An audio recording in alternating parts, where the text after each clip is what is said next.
Thank you, Colonel, and congratulations, General Dr. Kross. Now, if you will kindly take the podium, it is my honor to invite you to deliver this afternoon's commencement address.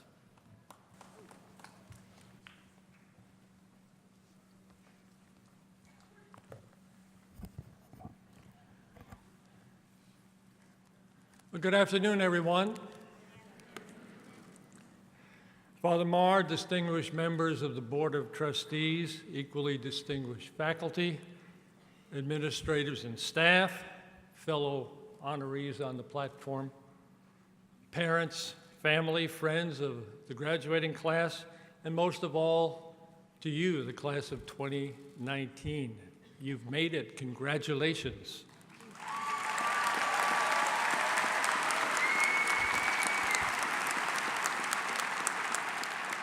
So be proud that each of you has taken a unique path of hard work and sacrifice to get to today, the launch pad.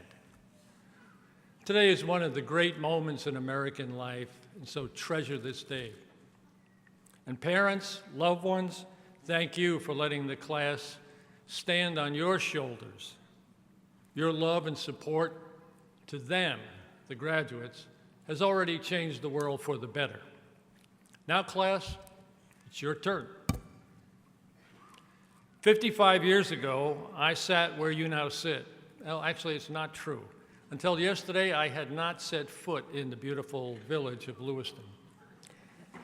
That's because the making of the Big Ditch by the Power Authority had a significant impact on our class. And so I've always preferred bridges to ditches.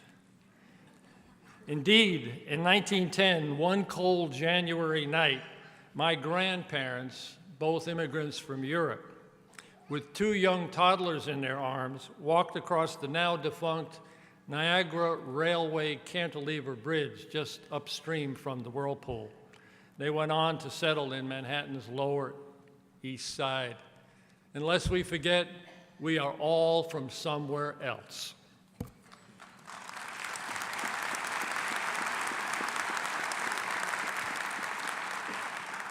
And speaking of bridges, Niagara University itself has long been a force for good on this frontier between two great nations who respect each other and our citizens.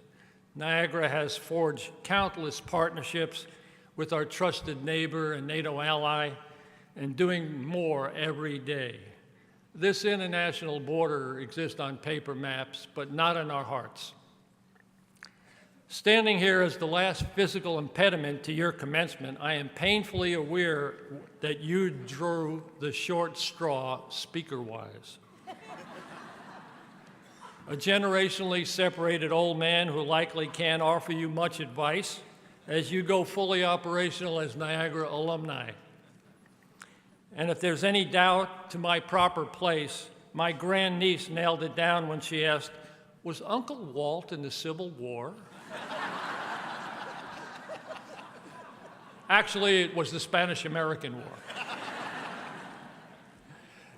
It's also quite humbling to follow the long and distinguished line of Niagara commencement speakers. And while your commencement speaker today is quite forgettable, the class of Niagara's 1982 will not soon forget theirs. Mother Teresa, now Saint Teresa of Calcutta. Now, it was at this point that Kay, my wife of 52 years, cautioned, "Be careful, you are no Mother Teresa." Nonetheless, may I only say that Mother Teresa's words to the class of '82 can still easily be found online, and of course I commend them to you. They ring true today and are quite relevant indeed. Moving on. Last fall, Dr. Strange has contacted me about today's address. So I quickly confirmed through the magic of YouTube Red that indeed the shallow bromides that I will cough up in a few minutes actually matched well with the collective wisdom passed on by more pertinent speakers usually invited to address graduates these days. That's no surprise, really, because human nature is timeless. Standards are quite timeless and immutable. Actually, the most concise, precision-guided missile of a speech I came across was that of our own Dr. Tim Ireland, who last year was told, 11:30 the night before, that he needed to stand in for a speaker who could not travel.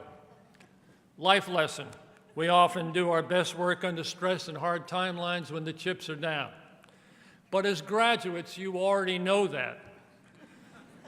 In fact, you already know a lot of things, and I risk the sin of presumption in offering any advice to you at all. After all, you are the best educated generation to date. You have cutting-edge technology at your disposal, and more importantly, you know how to use those tools to gather knowledge unheard of only years ago. But then again, all these same elements are in the hands of those who would do evil in this world, to you, your family, our nation, and this threatened planet. But as Niagara grads, you hold the key element, your moral compass, and that is what will see you through. Your moral compass is truly body armor for your soul. So I need not tell you to never lie, to always own your mistakes instead of doubling down, to hold standards high instead of lowering them when someone says so, to be kind and respectful to others, their faith and their views, to maintain your humility, your sense of humor, to be known for your calmness and consistency, especially under fire, to serve others, and to always know that in all things, the ends do not justify the means, not personally, not professionally, not politically. 75 years ago, the greatest generation emerged from the Great Depression to save our world from foreign tyranny and to protect our democracy. I submit that you are the next great generation, because it may well fall to you to save our democracy again, indeed, to save the planet itself. A pretty daunting in-basket, to be sure, all the while as you try to establish yourself professionally, raise a family, erase your college debt, and accumulate a nest egg for you and your loved ones.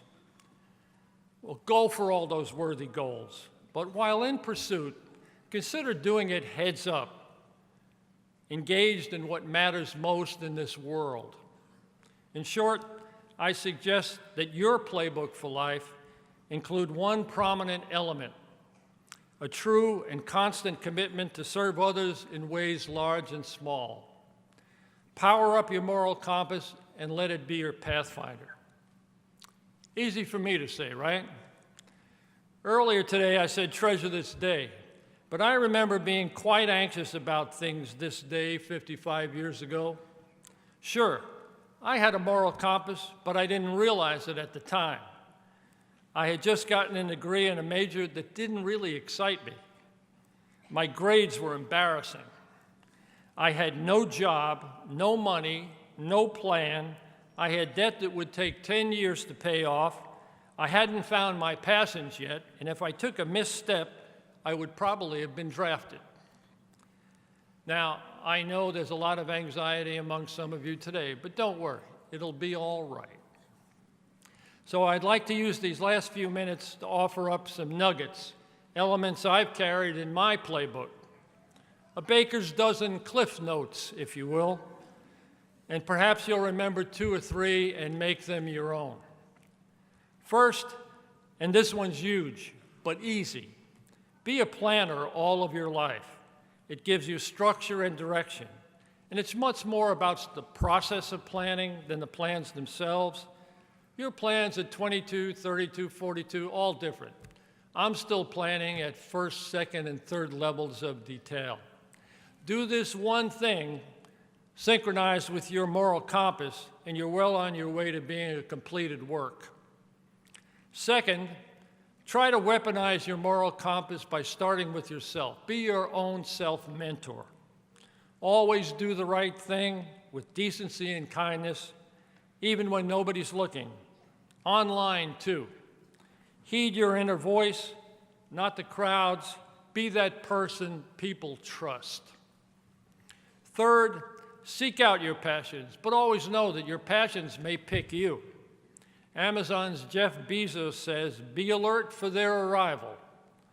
Be a planner, sure, but sometimes follow your heart and instinct, not some Excel spreadsheet, because somehow those inner parts know what you want to become. My case, my passion showed up 3 months after I graduated as a postcard in the mail, the result of a quite unconscious, quite unrelated random act of kindness, but that's a story for another day. Fourth, take risks to gain rewards. Get out of your comfort zone. Experiment. Risk and failure are glued at the hip. Risk and reward are glued at your other hip. Fifth, you will fail. Your early life may well be a series of failures. And if you don't fail, you're likely not trying hard enough. Your failures will define you as much as your successes. Conan O'Brien said, our failure to be our perceived ideal defines who we become. Conan wanted to be Letterman. He failed. He had to be Conan. 6, learn from your mistakes. It's how you bounce and recover, becoming better having fallen. Denzel Washington calls it falling forward. 7th, things will overwhelm you, so try dividing your actions into digestible chunks. Navy SEAL Admiral William McRaven, who led the raid on Osama bin Laden, but is actually more famous for telling people how to be inspired making their bed each morning. Niagara made me make my bed every morning for 4 years. I didn't get why until much later. Frankly, it starts your day with a successful, digestible chunk. Okay, that's fairly simple, but you get my point. Another digestible chunk, vote. Every time. A small thing, but a powerful thing.